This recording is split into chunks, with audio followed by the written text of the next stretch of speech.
Rasul Di alam lah, itu ya. gak ada pemula, gak ada senior. Jelas. Semua harus persiapan matang kalau mau selamat. Malah nyaris sampai ke akhirat. Gak dilanjutin untuk ke puncak. Cari mati. Gua di situ aja gua udah mati.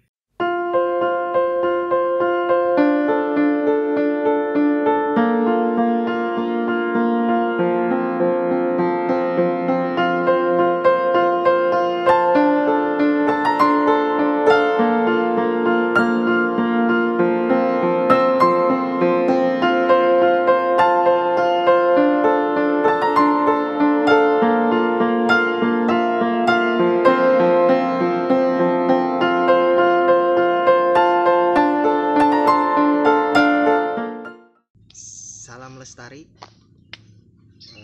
Di sini kami akan memperkenalkan channel yang akan kita jalani, mungkin channel di Mata Pala Indonesia ya, Bung Kobra.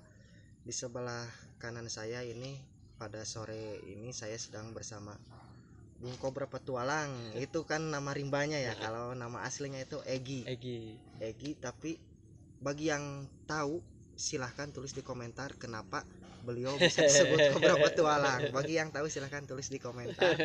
Nanti mungkin ada hadiahnya dari Bung Kobra. Ya, giveaway. Ya, di video sekarang ini saya akan menggali seputaran pendakian yang pernah dilakukan oleh Bung Kobra itu. Yang saya tahu itu Bung Kobra kan di awal pendakian itu tahun 2013-an kalau nggak salah ya, waktu ke Gunung Selamat. Nah, saya pada video kali ini akan menggali seputaran Gunung Selamat itu. Nah, oke, kalau begitu Bung Kobra mungkin bisa dijelaskan dari awal pendakian, kenapa Bung Kobra bisa bisa menunjuk Gunung Selamat itu sebagai pendaki. Nah, untuk mendaki pada awal-awal kali itu ya. Dengan siapa aja kesananya Bung Kobra, mungkin bisa dijelaskan persiapan itu, mungkin untuk nanti ada tips atau apa untuk yang awal untuk mendaki itu. Nah, silahkan Bung Kobra, mungkin dari awal mendaki itu kenapa berkeinginan untuk mendaki. Nah, itu yang harus sebenarnya ada hal memang bisa dibilang lucu sih ya untuk awal-awal dulu mendaki. Awal itu bukan mendaki sebenarnya, wisata di gunung-gunung kecil lah, taruhlah Galunggung gitu. Oh, berarti pernah juga ke Galunggung? Pernah di Galunggung. Sebelum ke Gunung Selamat. Ke Gunung Selamat. Cuman kan itu bukan mendaki. Itu kan naik tangga, men. Wisata kan itu wisata, bukan mendaki. Enggak ada safety prosedur apapun istilahnya gitu. Tapi pas tahun masuk 2008 kuliah di Prokerto di Unsud. Lama di sana, proses perkuliahan seperti biasa, dan menginjak tahun yang tadi disebutkan awal mendaki gunung,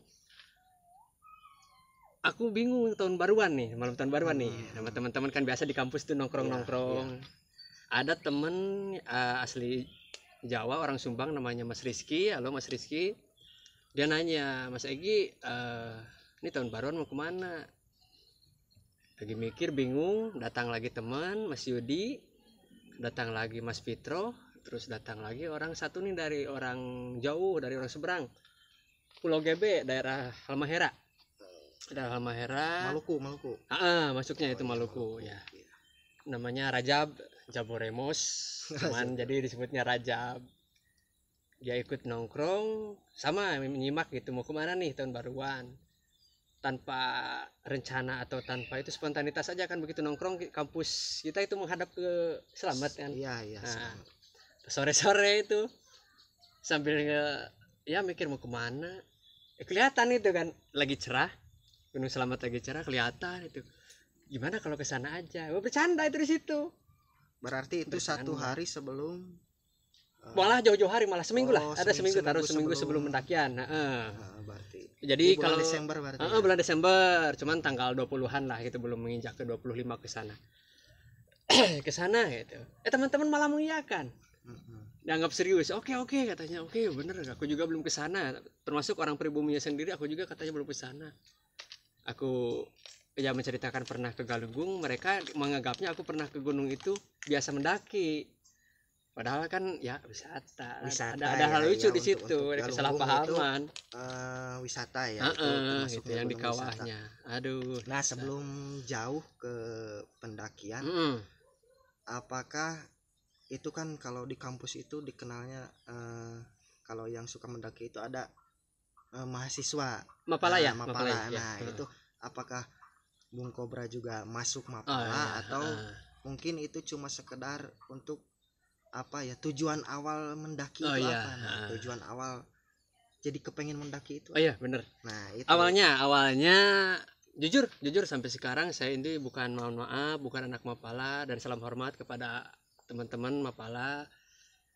Bukannya aku gak mau masuk Mapala dulu, awal-awal pas SMA namanya Sispala.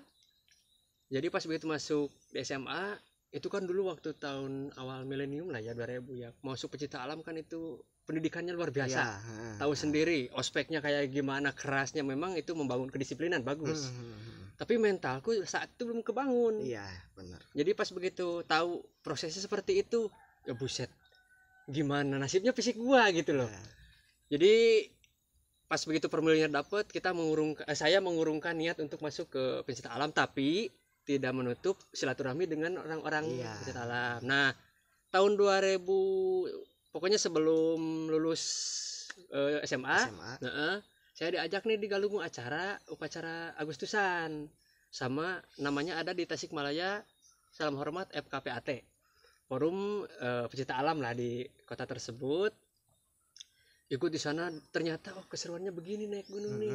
Di alam itu aktivitas outdoor lah istilahnya, camping bersama, ini keseruannya solidnya, kompaknya, terus pencintai alamnya, dan beda lah ke hatinya. Nah, kuliahlah ke Purwokerto. Iya, ke Purwokerto itu. Yang nyambung lah ke yang tadi. Mendaki itu bersama Rizky, Pitro, Rajab sama Yudi. Berarti sama Bung Kobra berarti berlima. Itu. Nah, dan itu saya, dan semuanya itu di antara yang berlima itu hanya satu orang yang Mapala, namanya Mas Yudi. Kita membuka.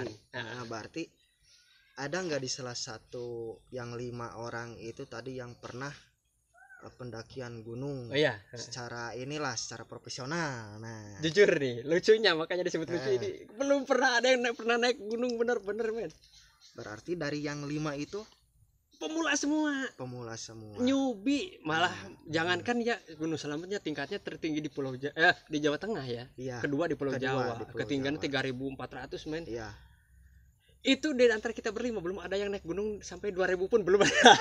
Kocak di situ lucunya. Aduh, dasar. Mengingat ke situ mungkin ya, ke awal pendakian tadi, di antara yang 5 itu gak ada yang pernah mendaki untuk yang disebutnya gunung tinggi lah. Gunung tinggi, benar. Nah, untuk perlengkapan awal apakah seadanya, safety, atau yang biasa-biasa orang profesional lah lakukan, atau gimana nih untuk persiapan perlengkapannya? Kebetulan saat itu memang dunia digital udah masuk ya tahun segitu ya, istilahnya terus bangsa Google, terus memang YouTube IG itu belum ada dulu. Facebook itu masih awal-awal, malah kan masih zamannya Friendster tuh. Jadi kita searching cuman di Google itu apa sih yang kebutuhan, terus apa peralatan safety prosedurnya itu di gunung. Memang kita newbie, SOP-nya cuman kita mencari tahu apa ini yang harus dibawa. Kita mematuhi, cuman memang di merek dan kualitasnya memang lah masih di bawah, maklum itu. Cuman kita nyari tahu awal lah. Dan ada satu yang alhamdulillah sampai sekarang saya beranggapan bahwa untung saya melakukan itu. Jadi 2 hari sebelum melakukan pendakian itu saya survei dulu, Om, ke lokasi. Di basecampnya namanya di basecamp Bambangan, masuknya Purbalingga. Saya bertemu alhamdulillah dengan Pak Haji Suwandi, salam hormat, semoga sehat selalu beliau. Berarti beliau itu kuncen tokoh masyarakat itu, bisa dibilang dia tokoh masyarakat ya, betul. Purbalingga, betul. Khususnya yang untuk pendakian ke Gunung Slamet. Berarti Bung Kobra dan teman-teman bukan menghadap ya, silaturahmi dulu ke sana, mencari tahu, kan harus tahu sejarahnya dulu, medannya dulu di sana seperti apa. Kita newbie tapi kita kan bukan mau store nyawa istilahnya ke Nah, sana. iya. Kita harus tahu dulu di sana gimana gitu. Berarti intinya untuk yang awal mau mendaki itu ke satu itu persiapannya harus Betul dong. Itulah SOP-nya harus Harus ditempuh dong. ya.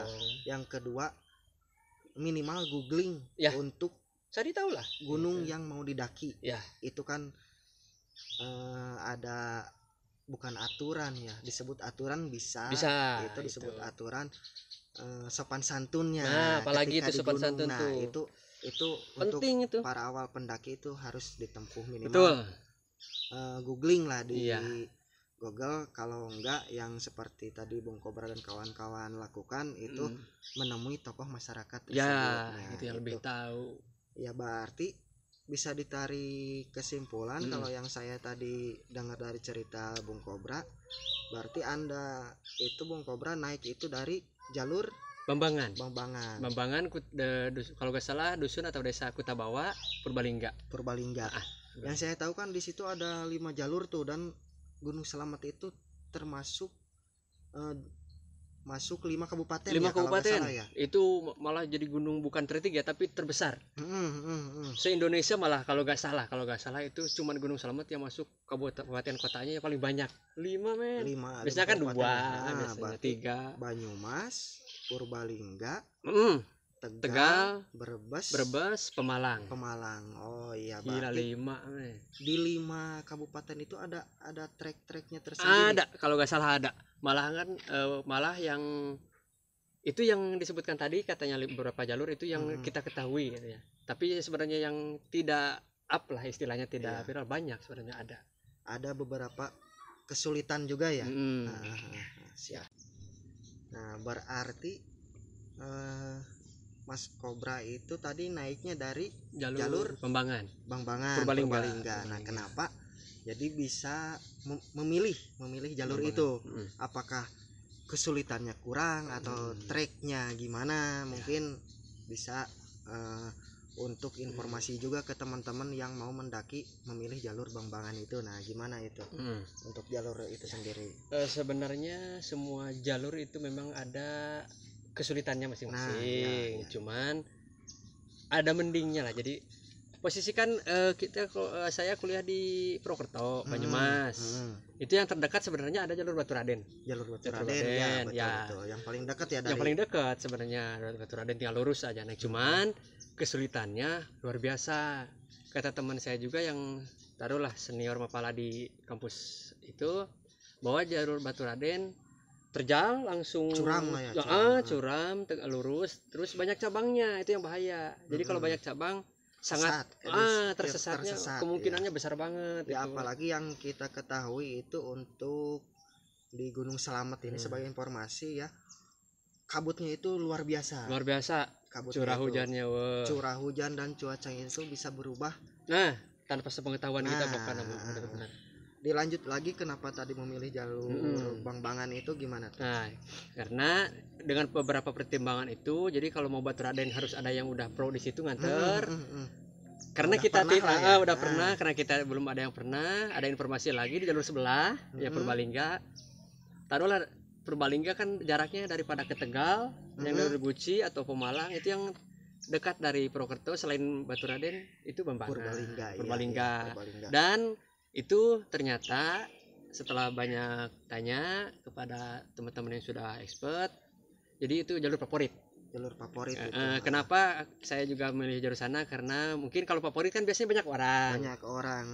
Terus jalannya lebar, minimalisir tersesat. Nah, kita ambillah itu. Jadi kalau ada apa-apa kita gampang lah buat minta pertolongan. Karena banyak juga yang naik jalur sana. Apalagi saat itu tahun baru. Kita aman. Nah, kita flashback lagi ke belakang dulu sedikit untuk perlengkapannya nih. Apakah Mas Kobra itu udah persiapannya sampai mana nih untuk persiapan kematangan untuk naik gunung itu? H-1 setelah nanya ke pihak base camp, setelah survei ke sana, kita turun, kita langsung belanja tuh. Belanja kebutuhan. Cuman ada beberapa mungkin bisa dikatakan kesalahan, bisa dikatakan memang itu kekurangan kita. Ya, karena ketidaktahuan awal-awal newbie. Awal untuk mendaki. Ya. Jadi yang kita beli itu dulu itu yang saya inginkan, tim kita inginkan, makanan bukan yang dibutuhkan. Iya. Apa bedanya? Jadi bedanya begini, taruhlah kan tubuh kita membutuhkan karbohidrat, nutrisi, gizi dan yang positif. Jadi yang dibeli itu harusnya yang berbobot lah, yang masih berbobot itu yang kebutuhan. Tapi yang kita beli malah yang kita inginkan kayak mie, roti dan makanan-makanan junk food lainnya yang enak menurut kita, padahal tubuh kita tidak membutuhkan itu untuk di alam. Nah, gitu. Ya untuk yang saya ketahui juga ya, banyak sekali para pendaki, bukan banyak ya, adalah sebagian pendaki yang memperbanyak itu kayak mie instan itu. Sebetulnya itu kan kalau mie instan itu bukan untuk makanan utama pokok, ya bukan untuk makanan pokok. Kalau di gunung itu berarti itu untuk sekedar cemilan. Nah itu ganjel lah mungkin itu informasinya di situ ya Mas Kobra. Nah untuk tadi jalur, kembali ke jalur ya, untuk jalur apa disebutnya Bambangan Purbalingga itu kita kan kalau untuk mendaki ya yang harus diketahui itu ya, satu terjal ya, nah kedua itu mata airnya nih gimana. Untuk kita kan nggak mungkin bawa air berapa itu dari base camp awal itu kan, seenggaknya kita di perjalanan untuk menemui mata air itu. Nah gimana itu untuk jalur trek jalur itu bisa dijelaskan? Dan itu juga salah satu alasan kita jalur Bambangan nih. Memang Gunung Selamet itu kan masuknya dari Banyumas, katanya Banyumas itu kan air ya, jadi tidak mungkin kekurangan air. Tapi kalau di jalur yang tidak ada airnya kan kita repot, harus nyari-nyari mata air yang kita tidak tahu. Nah jalur Bambangan itu kebetulan ada informasi dulu itu ada satu mata air pas di tengah-tengah pendakian, dan itu ngambilnya juga tidak jauh dari jalur. Nah di pos 5 ada mata air, jadi mata airnya peralon kecil lah, PPC kecil, tapi itu tidak full, memang ada cuman cukup untuk ya mendaki gitu. Daripada nggak ada kita kayak di Gunung Cermai ada satu jalur Lingkarjati yang harus ngambil dari bawah, itu kan repot. Tapi ini alhamdulillah lah bisa. Nah untuk di jalur itu tadi kan disebutkan di pos 5 itu ada mata air. Emang di Gunung Selamet itu kalau boleh tahu itu ada berapa pos itu untuk Gunung Selamet? Di Gunung Selamet itu sampai sebelum ke puncak, khususnya di jalur Bambangan ya, nggak tahu jalur lain. Di Bambangan itu ada 9 pos, tapi pos ke-9 itu bukan puncak. Jadi itu 9 itu batas vegetasi antara pohonan yang perdu sama pasir, karena itu kan kawah batu pasir, batas hutan sama itulah ya, ke puncak Medan Summit. Dan di antara pos-pos tersebut sampai 9 itu di pos 1, pos 5 sama pos 7 ada shelter. Jadi ada bangunan semi permanen itu buat berteduh pendaki.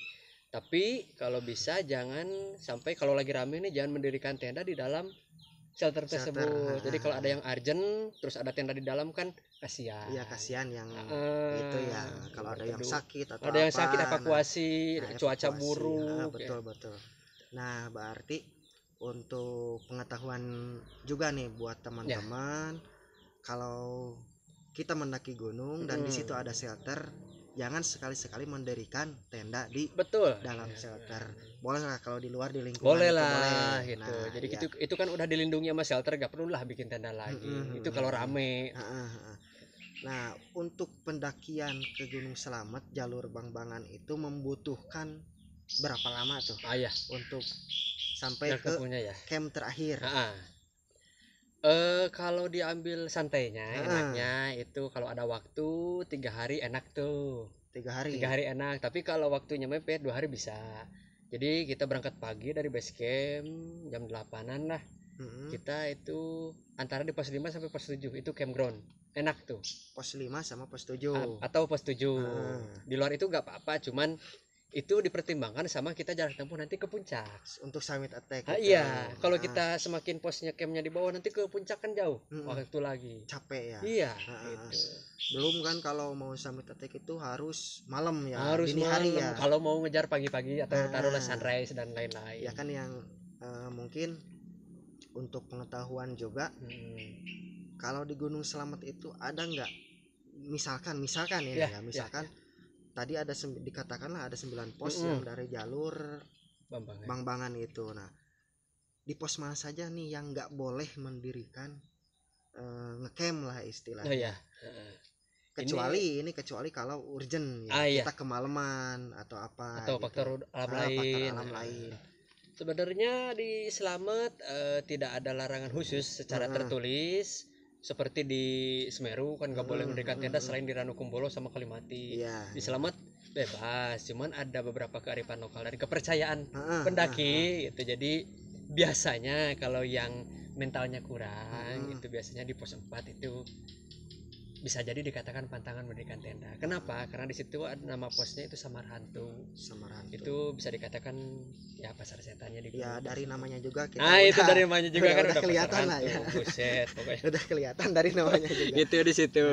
Tapi kalau lagi rame nih kayak tahun baru, terus di tiap pos itu penuh, bahkan di pos 4 umpamanya ada, tidak menutup kemungkinan di jalur atau ada di pos bayangan juga.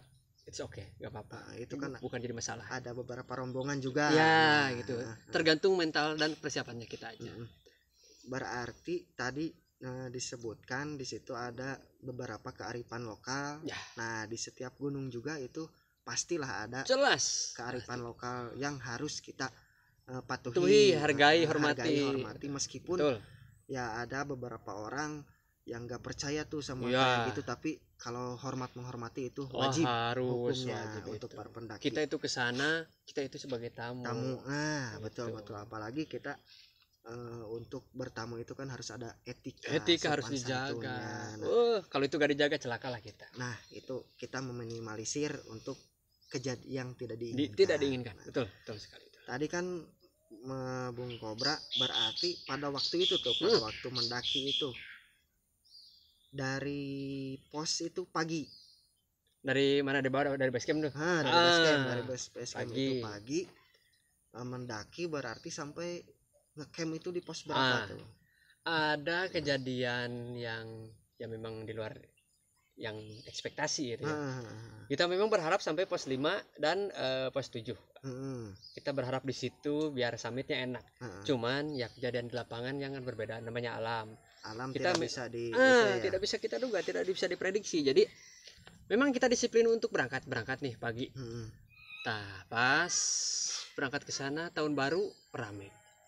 Otomatis kalau rame di jalan tidak selancar yang kita inginkan. Iya, betul. Papasan lah, banyak, apalagi kita newbie, beberapa langkah kita ya sebat dulu lah, ngambil napas, buset, bengek, ngerokok dulu. Aduh. Ditambah lagi cuaca buruk, waktu itu hujan lebat akhir tahun. Biasanya kan waktu itu ya cuaca pancaroba, hujan besar ditambah ramai pendaki, terhambat lah perjalanan itu terhambat. Dan kita sampai ngecamp dengan berat hati, tidak sampai pun pos 3 pun tidak sampai. Bayangkan, jangankan pos 5 pos 7, pos 3 pun kita nggak nyampe. Jadi kita ngecamp buka tenda malam tahun baru itu di pos bayangan sebelum pos 3. Tapi itu berarti berapa jaraknya itu dari base camp itu? Dari base camp itu kita berangkat pagian jam 9-an. Untuk ke pos 2? Untuk ke pos 1 bisa sampai duhur. Ke pos 2 itu yang panjang dari 1 ke 2. Itu bisa sampai kalau kita berangkat duhuran dari pos 1 di pos 2 nyampe jam 3-an sampai jam 4. Sampai jam 4. Treknya itu trek untuk hutan rimba. Rapat sekali hutan rimba dengan vegetasi yang rapat, pohonan, akar-akar, tanah. Otomatis untuk udara juga ya. Ya, oksigen juga kurang. Jalan licin, hujan. Pasti. Wah, pokoknya luar biasa. Dan sebagainya itu udah kita bisa bayangkan. Mungkin kalau cuacanya kurang mendukung lah ya. Benar, cuaca buruk soalnya. Karena faktor alam itu tidak bisa kita prediksi sekali lagi, meskipun ya di luar ekspektasi kita untuk pengen, tapi apa kehendak alam kita harus harus di alam itu gak ada pemula, gak ada senior, jelas semua harus persiapan matang kalau mau selamat gitu. Jadi cuma sampai sebelum pos 3 itu, dan itu pun sampai ke pos bayangan tersebut itu kita kemalaman. Nah, dari tadi Bung Kobra kan menyebutkan pos bayangan. Apa tuh yang disebut dengan pos bayangan itu? Itu untuk sekedar informasi teman-teman yang mau ke Gunung Slamet. Mungkin di beberapa gunung juga ada yang dinamakan pos bayangan. Ada pos bayangan. Jadi yang disebut pos bayangan itu bukan bayang-bayang pos gitu ya, seperti bayangan masa lalu gitu ya, bukan. Jadi Jangan ingat masa lalu. Jadi pos bayangan itu sekedar apa ya? Lahan untuk beberapa tenda, tapi tidak seluas pos yang utama gitu. Jadi adalah buat 1 sampai 2 tenda. Jadi itu buat istirahat biasanya.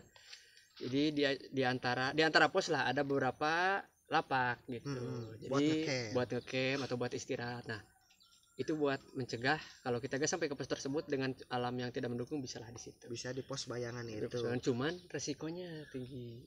Jadi kita harus siap-siap, kan itu pasti jarang yang di situ. Jadi dari gangguan binatang, dari pohon tumbang juga kita harus. Jadi mendirikan tenda jangan asal-asalan, kita harus perhatikan alam sekitar. Dan kita juga harus jangan terlalu terlelap lah, harus siaga. Berarti kan di beberapa gunung itu emang di alam itu ada beberapa resiko itu. Banyak itu sudah jelas. Kalau kita mau naik gunung itu ada resiko yang kita terima gitu kan. Nah, pada waktu itu Bung Kobra apa dilanjut apa turun? Nah, waktu itu memang cuaca alam tidak mendukung pas malam itu. Makanya kita terpaksa dengan berat hati camp di situ. Tapi pas paginya itu cuaca cerah. Mendukung untuk summit. Cuman bayangin 9 pos itu belum puncak, kita summit dari pos 2. Pos bayangan di atas pos 2. Di atas pos 2 jauh itu sekali. Dan akhirnya ya ini proses yang mungkin bisa diceritakan ini. Itu bisa dibilang karena awal-awal itu egois. Awal-awal itu egois. Saya tidak akan menutup dan membela diri. Awal-awal saya memang egois untuk mendaki gunung, bahwa saya harus sampai ke puncak mau gak mau kapanpun, mau cuaca apapun. Dan karena dasar waktu paginya itu cerah, ya kita lah puncak. Puncak pos 3, pos 4, pos 5, pas begitu setelah duhuran, karena beban kan gak terlalu berat lah, kita tinggal di tenda, naik mendekati duhuran pos 7 sampai tuh pos 7. Lanjut nih ke puncak. Pas mau lanjut ke puncak, itu cuaca ya begitulah alam. Tidak bisa diduga ya. Langsung badai, men. Dan karena kita egois nih, kita lanjut ke puncak. Itu kesalahan tim saya waktu itu. Jangan ditiru. Gunung gak akan kemana. Gak akan lari kita kejar. Kalau cuaca buruk, stay atau turun daripada nyawa. Ini pengalaman pribadi. Jadi pas kita naik di pos 7, karena puncak udah kelihatan, itu sangat menggiurkan loh kalau puncak udah kelihatan. Jelas pasti kita egoisnya, ambisinya bergejolak. Jiwa muda baru pertama kali puncak udah kelihatan. Tidak memikirkan visi, tidak memikirkan alam apapun, bodoh amat, kita harus nyampe ke sana. Berarti itu kesalahannya untuk jelas itu kesalahan. Teman-teman ketahui juga. Berarti kalau untuk para pendaki awal itu jangan ego. Betul. Itu harus dihilangkan. Harus belajar lah dari pengalaman Bung Kobra. Mudah-mudahan yang mau awal mendaki itu bisa belajar dari pengalaman Bung Kobra di sini. 1, jangan egois. Nah, gitu. Tadi kan disebutkan gunung itu tidak akan kemana. Kalau cuaca tidak mendukung atau fisik kita tidak mendukung, lebih baik kita stay atau turun. Nah, cari aman lah. Aman untuk safety ya kita. Karena di alam itu tidak bisa diduga. Nggak ada manusia yang strong di alam, nggak ada. Benar. Berarti waktu itu sampailah ke puncak. Malah nyaris sampai ke akhirat. Kenapa saya bisa sampai bilang begitu? Pas begitu naik, yang dari puncak ada yang dari puncak. Ada yang sudah sampai di puncak, terus pas turun itu teriak. Dan itu bukan 1 sampai 2 orang, itu banyak rombongan. Bang, turun bang, badai hebat. Bang, turun bang, hujan lebat. Berarti itu udah keluar dari hutan itu. Masih lari-lari di batu tuh pasir. Di Gunung Slamet dari arah puncak kawah itu. Yang saya tahu kan belum pernah ya namanya badai di gunung itu, belum pernah. Ya saya tahu kan di rumah-rumah. Jadi pada itu paling angin doang, angin sama kabut doang lah. Oke lah, itu puncaknya udah dikit. Padahal puncak dekat di mata, itu di kaki jauh. Pasti. Jauh di kaki, dekat di mata, jauh di kaki. Apalagi ini untuk yang Gunung Selamet kan ketinggian sama treknya juga, pasirnya. Jadi pas begitu teriak-teriak kita abaikan itu. Kita abaikan, masih ego itu. Iya, karena ego kita mengabaikan kasih sayang orang lain istilahnya, untuk memperingatkan bahwa kita harus turun. Itu kesalahan saya pribadi dengan tim saya, dan itu jangan ditiru untuk pembelajaran juga ke depannya. Itu proses bagi saya gitu. Jadi nah, singkat ceritanya kita tetap lanjut. Ya mungkin Tuhan beranggapan bahwa dia masih sayang pada saya. Jadi kata Tuhan itu, lu mau kemana? Jadi yang diperingatkan itu bukan dari orang yang turun, jadi Tuhan sendiri langsung memperingatkan pada saya. Ini bukan lebay, lewat alam, via alam. Itu bukan lebay, bukan mengada-ngada. Ini cerita nyata, bisa ditanyakan nanti kepada teman saya yang ikut sependakian saya. Pas beberapa langkah setelah ada orang-orang yang menyuruh saya turun, itu halilintar 3 menyambar beberapa meter depan saya dan pinggir saya, teman-teman saya. Taruhlah jarak 6 meteran depan, pinggir, langsung ada kiri kanan, langsung petir, nyambar ke batu, ke pasir langsung. Tapi alhamdulillahnya tidak kena, nggak ada korban. Nggak ada korban, alhamdulillah. Cuman saya selama 2 menit tidak bisa melihat dan tidak bisa mendengar, putih semua. Tapi itu langsung turun. Terpaku. Waktu pas hilang penglihatan sama hilang pendengaran itu terpaku. Yang 5 orang itu. Semua asli, itu bukan mengada-ngada.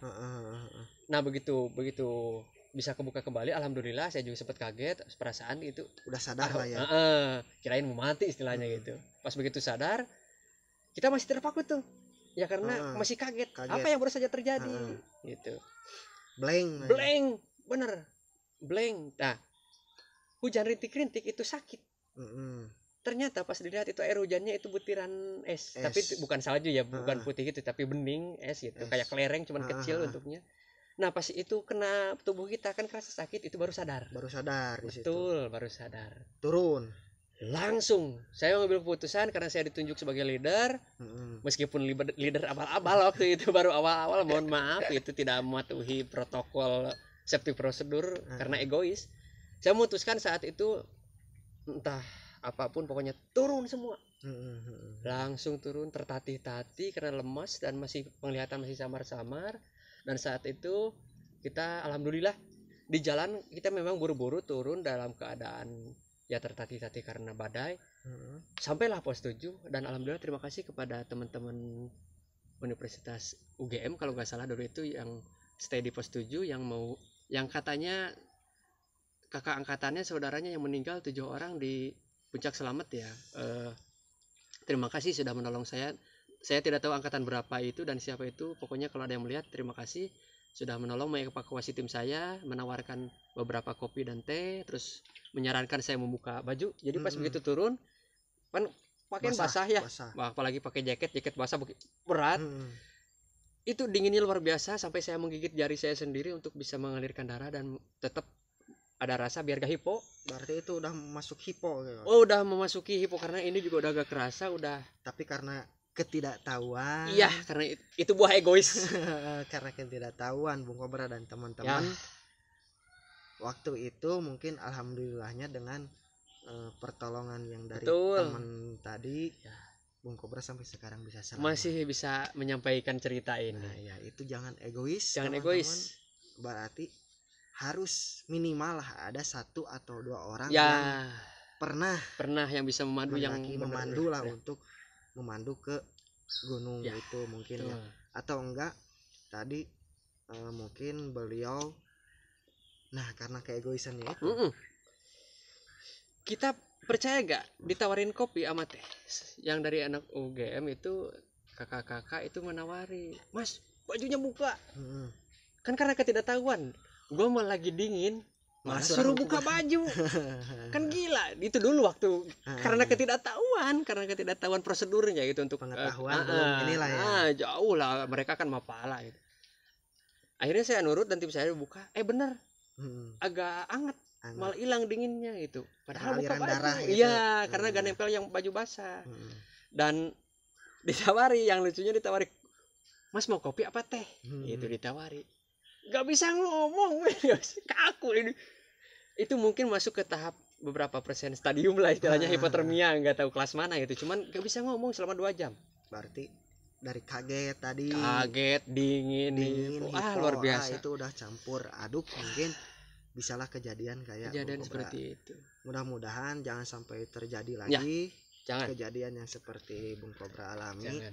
Meskipun sekarang kan untuk awal-awal orang yang mau mendaki Mm-mm. itu sudah banyak referensinya lah Banyak untuk dong. sekarang, dan itu harus diterapkan. Ya.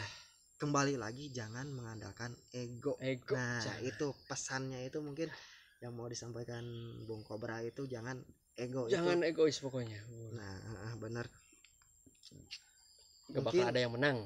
untuk kelanjutannya tuh dari situ Bung Kobra alhamdulillah udah selamat. Ya.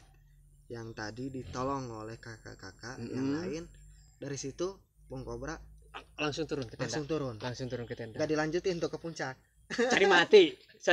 Gua di situ aja gua udah mati. Kirain dilanjutin ke puncak. Tuhan lu ngomong lagi mungkin nanti, lu mau kemana, lu mati beneran? Enggak, kita langsung turun karena kita ya jangankan logistik ya, kita pakaian yang dibawa aja, tubuh aja udah gak memungkinkan gitu ya. Bawa tubuh juga udah berat. Wah, udah pokoknya udah itu mental pun Mm-mm. kalau di persentase itu Udah paling cuma kena lah 5% kena banget. Udah Ya kena. nyaris mati, baru pertama kali nyaris meninggal, gimana gak kena? Kalau di alam itu bukan fisik aja yang harus kuat, tapi bukan. mental. Fisik oke, binaragawan, sering olahraga, mental kena abis lu. Habis. Nah, itu berarti mentalnya itu harus Mental juga harus seimbang, harus dilatih ya. dilatih harus. Nah, untuk di video kali ini sedikit pengalaman dari mendaki gunung Bung Kobra sudah kita gali, dan banyak pesan-pesan tadi dari awal sampai akhir. Satu, mungkin yang untuk mau mendaki, mau yang newbie untuk mendaki, atau yang sudah suhu expert pun. Nah, itu tidak lepas dari pengetahuan. Ya. Mungkin yang harus digali itu fisik, Mental, hilangkan egois, terutama itu mental itu harus dibangun. Mungkin itu yang bisa ditarik kesimpulan untuk video kali ini. Jangan lupa like, share, dan subscribe video ini. Tadi jangan lupa yang tahu dengan sejarah Kobra petualang itu silahkan tulis di komentar. Nanti ada giveaway katanya dari Bung Kobra. Giveaway-nya itu naik Semeru gratis tapi jalan dari rumah masing-masing. boleh dicoba itu. Mumpung sekarang lagi tutup. Ya, mungkin sekian dulu video Terima kasih kita kali ini. Salam lestari. Salam lestari. Assalamualaikum warahmatullahi wabarakatuh.